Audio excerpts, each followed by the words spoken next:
Good morning, everyone, and welcome to today's focus for Friday, April the 7th, 2023 at 9:27 a.m. Central Time. And before I tell you what today's focus is, you probably noticed the intro was a little different. Typically, I break in the middle and say, good morning, everyone. Welcome to today's focus. I give you the date, the time, and then I let the rest of the intro play out. Well, that is before things change. When we got the MacBook Pro, I have to now press two buttons to get the microphone to turn off or the microphone to turn on, and trying to reduce the volume, hit two buttons, come in the middle. It would, by the time I press the two buttons, turn on the microphone, reduce the volume, half the intro would already be over. So I know that's going to make that intro a little longer. I like breaking it up, but there's probably a simple way. I could probably take the audio, go to a different program, use the intro music, record over it the way I typically do, and then upload it and then just hit play on it. But I'm not going to do all of that for the intro. So hopefully that doesn't bother you too much. I think it still works okay. I still love the intro music that we purchased. I think it works out great. It definitely works great for the outro as well. So that is the new way we will do the intro for the today's podcast series, today's focus podcast series. Yeah, today's podcast series. The Today's Focus podcast series. And remember, it was designed first and foremost where each day I can try to hand you one thing to focus on throughout the day, because I can't speak for you. Life is filled with a million things to keep your focus to keep your focus completely away from anything spiritual, to completely take your focus off anything spiritual. And then you're worrying about this, focusing on that. So I want to come along each day and say, today's focus is, and then hand it to you.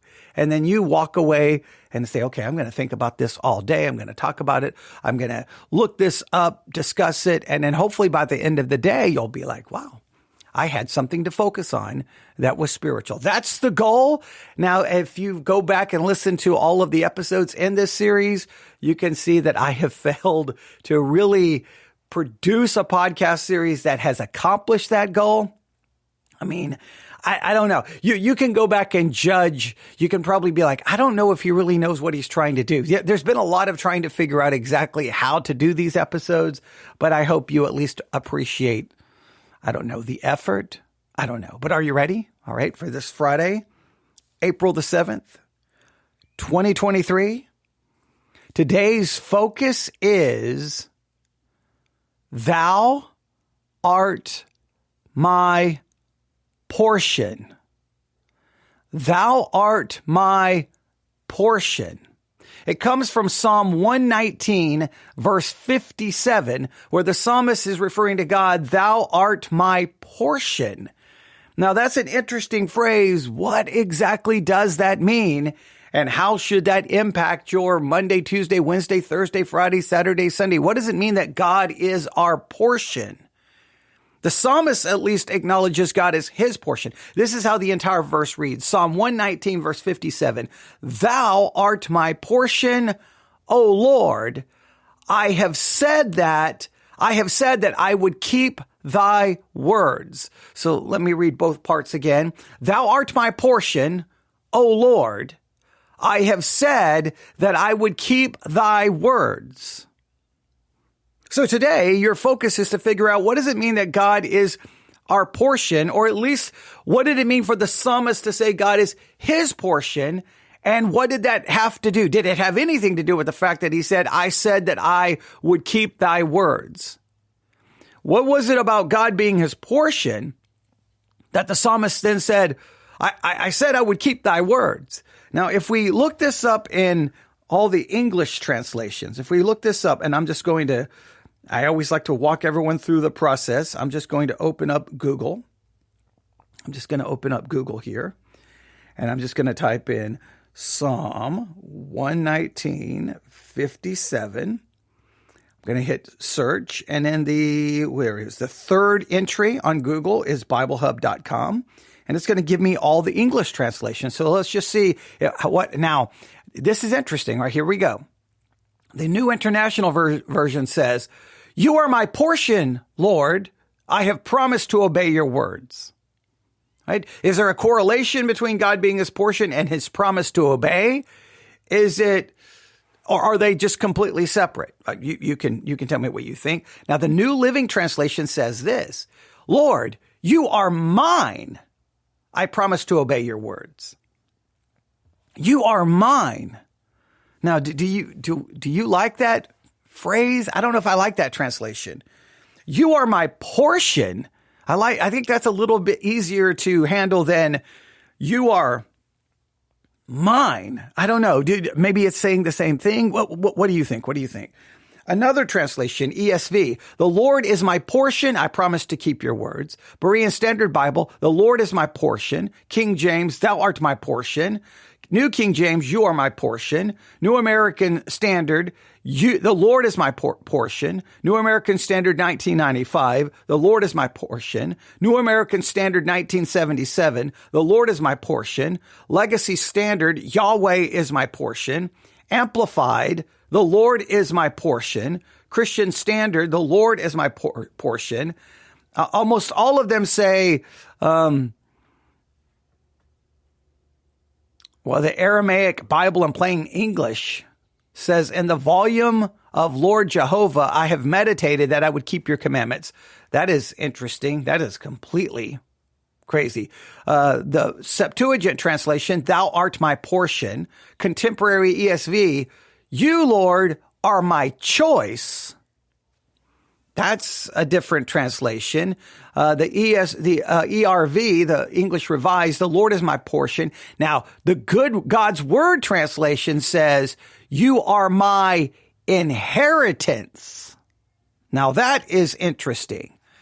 I don't remember which day it was, but I think we did a Today's Focus where I mentioned that we need to do a study of what it means that, God is our inheritance, or that we have an inheritance. What is our inheritance as Christians? Because we are Christians, we have an inheritance. Is God my inheritance? Are there other things related to that? So I think that there's a lot there to consider. But what does it mean that the Lord is my portion? Thou art my portion. Now, to continue, just trying to get you something to think about, let me turn here to a devotion that was written in 1842. 1842, James Smith wrote a devotional entitled "The Believer's Companion in Seasons of Affliction and Trouble." The Believer's Companion in Seasons of Affliction and Trouble. And he did a devotion entitled "My Portion!" My portion, saying it with a little bit of emphasis. So once again, today's focus, what does it mean that God is, the psalmist's portion? What does it mean that he's our portion? Can we even say, is it something just the psalmist could say, or can we say it? And does it have anything to do with his almost promise, his saying that he's going to obey the scriptures? In this devotion, James Smith states it this way: "You are my portion, O Lord." Psalm 119:57. This is the language. This is what James Smith says, again in 1842. This is the language of every Christian's heart and life. The generality of the Lord's family are poor in this world. They have no portion of an earthly kind. He who has God for his portion must not expect much besides. Now, this is interesting. So he's saying, okay, look, in this life, that as a Christian, we have no portion of the earthly kind. We have no portion of the earthly kind. So when we have God for our portion, we shouldn't expect much else. That if we have God as our portion, we shouldn't expect much else. The Lord is enough to make them happy in the absence of all things besides. But nothing can make the spiritual mind happy in his absence. No, that's, I don't know. I wish this was true, but I don't know if it's true. Is the Lord truly enough to make you happy in the absence of all things? If you've got God as your portion, you're completely happy. No, even if you lose everything, like just think about it right now today, you lose everything, your house, your family, everything, friends, your health, your money, everything. You left basically with nothing other than God as your portion. Would you truly be happy? And should we, is that going too far? I know Christians love to put that kind of idea inside praise songs or different kinds of songs. And I think we like to romanticize how it would be that if I lost everything, Jesus is all I need. Jesus is, but I don't know if it's even remotely true. And then it says, but nothing can make the spiritual mind happy in his absence. That if we don't have God, that if he's not our portion, we could never be happy. Those are some big claims. He goes on to say this. This is from James Smith, 1842. I quote, "He is the sun which enlightens, enlivens, and quickens them. He is the shield which guards, protects, and preserves them. He is the bread which sustains, strengthens, and revives them. He is all they want, and without him they have nothing. They are often surprised when providence strips them and they are left as Job was, naked, friendless, poor, and destitute. But this is just the Lord bringing them to the test. They had said, 'You are my portion, O Lord.' Whereas it is now evident that they reckon those things of which God has stripped them as a part of their portion. They considered them as necessary, whereas, however, much they may add to our outward comfort, they are not absolutely essential to our well-being." So he's saying sometimes what God does is strips that we can confess, the Lord is my portion. We can say that. And then all around us is all of these other things. But what sometimes God strips us of all of those things to test us. Now, again, we always like to speak and try to determine what God is or isn't doing. I think we always have to be careful. I think that was the problem with Job's friends, is they thought they could understand what God was doing.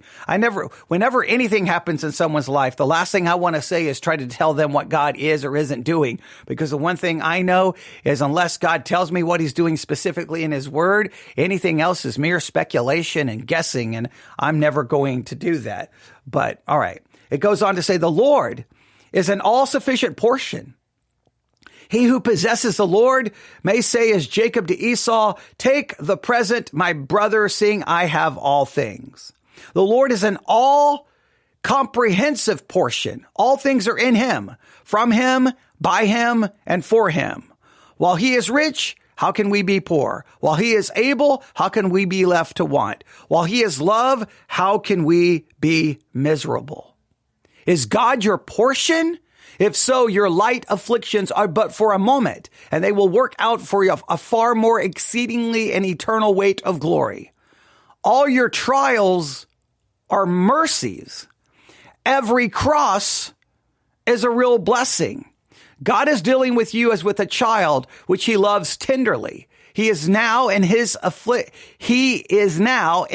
affliction, doing you good with his whole heart and with his whole soul. Oh, believe that God, your God, is love. He declares it in his word, proves it in all his dealings, and will fully reveal it to your soul's eternal satisfaction in heaven. Take up your home then in your God. Make him the subject of your meditation, the center of your joy, the object of your love, your soul satisfying portion. So shall you sing at the last, "My flesh and my heart may fail, but God is the strength of my heart and my portion forever." Psalm 73:26. Psalm 73:26. So today I want you to take Psalm 119:57. You are my portion. I want you to take Psalm 73:26, where we read, I quote, "My flesh and my heart may fail, but God is the strength of my heart and my portion forever. I want us today to think.